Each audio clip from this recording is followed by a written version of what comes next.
सोचो जरा, इतनी स्टडी करने के बाद भी एक जॉब के लिए कितनी परेशानियों का सामना करना पड़ता है। इंडियन स्टूडेंट अपने सपने लेकर इनरोल करते हैं। उनके जहन में एक सपना होता है हाई क्वालिटी एजुकेशन लेने का और एक अच्छी सी जॉब करना। लेकिन आखिर ऐसा क्यों होता है कि इतनी मेहनत करने के बावजूद भी कई इंडियंस को जॉब तक नहीं मिलती? सबसे बड़ा रीजन है बच्चों को पता नहीं होता उनको करना क्या है। उनको बचपन से सिखाया जाता है अच्छे मार्क्स लाओगे तो एक अच्छा डॉक्टर या अच्छे इंजीनियर बन पाओगे। हमारे यहाँ स्टूडेंट को हमेशा नंबर 1 होने का प्रेशर दिया जाता है। नंबर 1 होने से एक दो नंबर भी कम आ गए तो जैसे एक गुनाह है। यहाँ पे स्कूल में एक स्टूडेंट का सक्सेस मेजर उसके मार्क्स पर डिपेंड करता है और बच्चे हमेशा उसी डर से अपना पैशन पूरा नहीं कर पाते हैं, जिसे बाद में बड़े होने के बाद उन्हें रियलाइज होता है, तब तक बहुत लेट हो चुका होता है।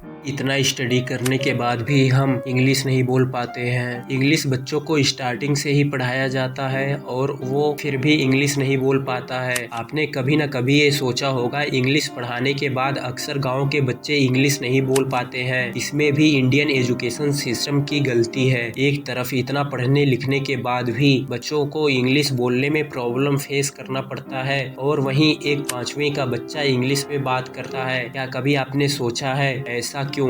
पॉसिबल प्रैक्टिस की वजह से होता है। स्टडी से ज्यादा वो प्रैक्टिस करते हैं और हमारे तरह सिर्फ नंबर लाने या मार्क्स पर फोकस नहीं करते। हमारा इंडियन एजुकेशन सिस्टम ऐसा बनाया गया है कि अगर आपको इंग्लिश अच्छे से आती है तो आप बहुत पढ़े लिखे हो, अगर आपको इंग्लिश बोलना नहीं आता तो आप गंवार हो, आपको कुछ नहीं आता, ऐसे लोग समझते हैं। जरा आप सोच कर देखिए, कोई शहर से बंदा अगर गाँव में जाता है, वो फर्राटेदार इंग्लिश बोल रहा है तो लोग यही समझेंगे कि वो बहुत ज्यादा पढ़ा लिखा हुआ है। और सेम अगर कोई गांव का बंदा जिसे मैथमेटिक्स से लेकर सारी चीजों का ज्ञान है, बस उसकी इंग्लिश कमजोर है और वो इंग्लिश अच्छे से नहीं बोल पाता, तो उसकी उतनी इज्जत नहीं होगी जितनी इज्जत इंग्लिश बोलने वाले व्यक्ति की होगी। तो हमारा इंडियन एजुकेशन सिस्टम बनाया ही इस प्रकार गया है कि यहाँ फर्स्ट प्रायोरिटी इंग्लिश को मिलती है, ना कि किसी और लैंग्वेज को। लैंग्वेज बैरियर एक बहुत बड़ी प्रॉब्लम है इंडियन एजुकेशन सिस्टम में।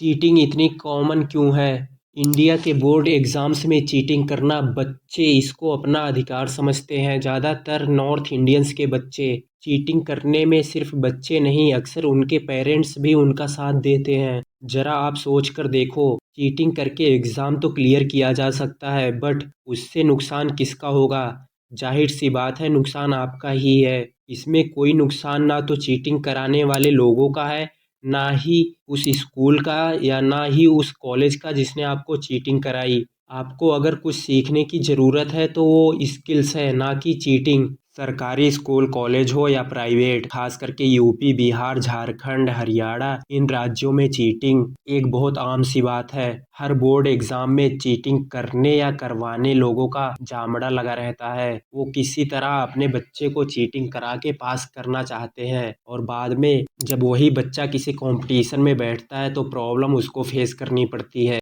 एग्ज़ाम्स पेपर लीक क्यों होते हैं? इंडिया में एग्ज़ाम्स पेपर लीक होना कोई बड़ी बात नहीं है, चाहे वो यूपी पुलिस का हो या नीट का हो या फिर कोई और एग्ज़ाम्स पेपर का लीक होना हो। पेपर लीक हो जाना जैसे एक नॉर्मल सी बात है। इसके पीछे जिम्मेदार कौन है? Indian education system. आप सोच के देखो, एक वो बच्चा है जो पूरा हार्डवर्क करके एग्ज़ाम देने गया, वो पीछे रह जाता है, और जीतता कौन है? जो नकल करके एग्जाम देते हैं। ऐसा हमारे देश में हो पाता है, इसके पीछे जिम्मेदार कौन? Indian education system. जरा आप सोचो, पेपर लीक होने से जो मेहनत करके बच्चा एग्जाम देने गया है उसका सिलेक्शन नहीं हो पाता है, और जो नकल करके एग्जाम दिया है उसका सिलेक्शन आराम से हो जाता है। अगर कल को नकल करके पास होने वाला बच्चा एक डॉक्टर बनता है जिसके पास डिग्री तो है लेकिन ज्ञान नहीं, और दूसरी तरफ जो मेहनत करने वाला बच्चा जिसका सिलेक्शन नहीं हो पाया पेपर लीक होने के कारण, इन दोनों में बेहतर डॉक्टर कौन बनेगा? ये आप अच्छे से समझते हैं। इसके पीछे जिम्मेदार कौन? Indian education system. चीटिंग करके बोर्ड पास किया जा सकता है, लेकिन स्किल्स को डेवलप करने के लिए चीटिंग छोड़ना होगा। स्किल्स सीखने के लिए ना तो आप कोई चीटिंग कर सकते हैं ना तो नकल कर सकते हैं। स्किल्स डेवलप करने के लिए आपको सीखना होगा।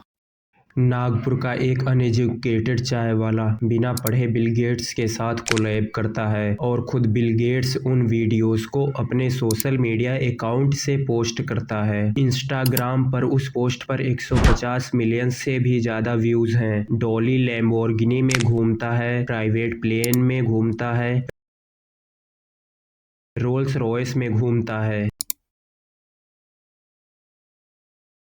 पता है डॉली 10th फेल है और एक आप सुबह से शाम तक पढ़ाई करते हो इसलिए कि एक अच्छी ठीक ठाक सी जॉब मिल जाए। डॉली कोई अकेला बंदा नहीं है, ऐसे बहुत भरे पड़े हैं हमारे देश में। बिल गेट्स को founder of Microsoft, This company's had 3 CEOs. They're all Mark Zuckerberg को founder of Facebook and Instagram, Gautam Adani founder of Adani group. जंग के लिए कदम बढ़ाया। पता है इन सब में क्या कॉमन है? हाँ, ये दुनिया के रिचेस्ट लोगों में से एक है और आज के करंट टाइम में ये डोमिनेट कर रहे हैं। बट और इनमें कॉमन है ये लोग खुद को एक ऐसे ट्रैप से बचाने में कामयाब रहे जिसमें लोग खुद को प्राउडली डाल रहे होते हैं। इंडिया एक साल में इतने सारे इंजीनियर पैदा कर देता है जितनी स्विट्जरलैंड की आबादी है। वैसे ये प्राउड करने की बात तो है, लेकिन आपने कभी सोचा है इतने अच्छे इंजीनियर्स और टैलेंट्स होने के बाद भी हम अपना खुद का गूगल, फेसबुक, यूट्यूब या इंस्टाग्राम क्यों नहीं बना पाए? हम पूरी जिंदगी पढ़ने और रट्टा मारने में निकाल रहे हैं। क्या इंडिया एजुकेशन सिस्टम एक बिजनेस है? क्या सिर्फ डिग्री ही दी जाती है इंडियन एजुकेशन सिस्टम में? क्या इंडियन एजुकेशन सिस्टम सिर्फ डिग्री के लिए ही बनाया गया है? सो आज हम यही समझेंगे। क्या आप इसके लिए तैयार हो? रट्टा क्यों मारना? आप जरा सोच कर देखो, क्या रट्टा मारना ज़रूरी है? रट्टा मारना तो इंडियंस स्टूडेंट एजुकेशन की फर्स्ट प्रायोरिटी है। एग्ज़ाम्स है तो रट्टा मार लो, मार्क्स अच्छे आएंगे तो घर वाले खुश होंगे। क्या बिना रट्टा मारे एग्ज़ाम्स क्लियर नहीं किया जा सकता?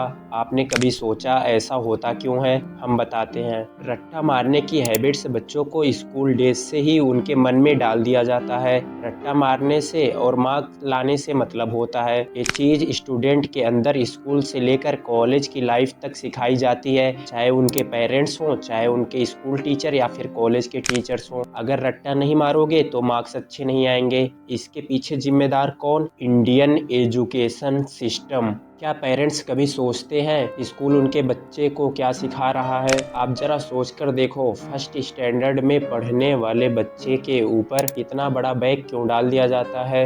जब बच्चा छोटा होता है उसको बचपन से ही भर भर के होमवर्क दिया जाता है। जो बच्चा अभी ठीक से अपना बैग भी नहीं उठा पाता उसको स्टार्टिंग से ही इतना प्रेशर दिया जाता है कि बच्चे को उसकी आदत लग जाती है और वो कुछ सोच ही नहीं पाता, ना तो कुछ कर पाता है। बड़ा होकर तुझे एक अच्छा इंजीनियर या एक अच्छा डॉक्टर बनना है, ये बात उसके मन में डाल दिया जाता है। क्या पेरेंट्स ये नहीं सोचना चाहिए इससे बच्चों का फ्यूचर ब्राइट होगा या नहीं? एक बार सोच कर देखो दोस्तों, जिस बच्चे को आप एक अच्छा इंजीनियर या डॉक्टर बनाना चाहते हैं और उसका मन स्टडी में कम लगता हो तो फिर बच्चे को फोर्स करना ठीक बात है या नहीं? अगर बच्चे का मन स्टडी में कम लगता है और वो एक अच्छा डॉक्टर या इंजीनियर नहीं बन पाया तो इसका ये मतलब बिल्कुल भी नहीं उस बच्चे की पूरी लाइफ खराब हो गई। क्या पता वो बच्चा स्विमिंग में अच्छा हो, फुटबॉल अच्छा खेलता हो, कबड्डी या फिर क्रिकेट में उसकी स्किल्स अच्छी हो। ऐसी बहुत सारी स्किल्स उस बच्चे के अंदर हो सकती हैं, बस ज़रूरत है उसको रिकॉग्नाइज करने की। कोई नहीं चाहता हम सेल्फ डिपेंडेंट बने। आपको स्कूल से लेकर कॉलेज तक ये सिखाया ही नहीं जाता। आखिर क्यों? क्योंकि इंडियन एजुकेशन सिस्टम ऐसा बनाया ही गया है जो अपने बॉस के ऑर्डर को फॉलो करे, उसकी पूरी रिस्पेक्ट कर सके, पूरे महीने दिन रात काम कर सके, एक उम्मीद में मुझे एंड द मंथ मुझे एक पे चेक मिले, फिर वो काम मुझे चाहे पसंद हो या ना पसंद हो। लोग अपने आधी से ज़्यादा ज़िंदगी इस करंट एजुकेशन सिस्टम में लगा देते हैं ताकि अपने से कम पढ़े लिखे आदमी के कंपनी में जाके उसके सपने पूरे कर सके। कोई क्यों चाहेगा आप सेल्फ डिपेंडेंट डिपेंडेंट बनो। अगर आप सेल्फ डिपेंडेंट बन गए तो उनके सपने पूरे कौन करेगा?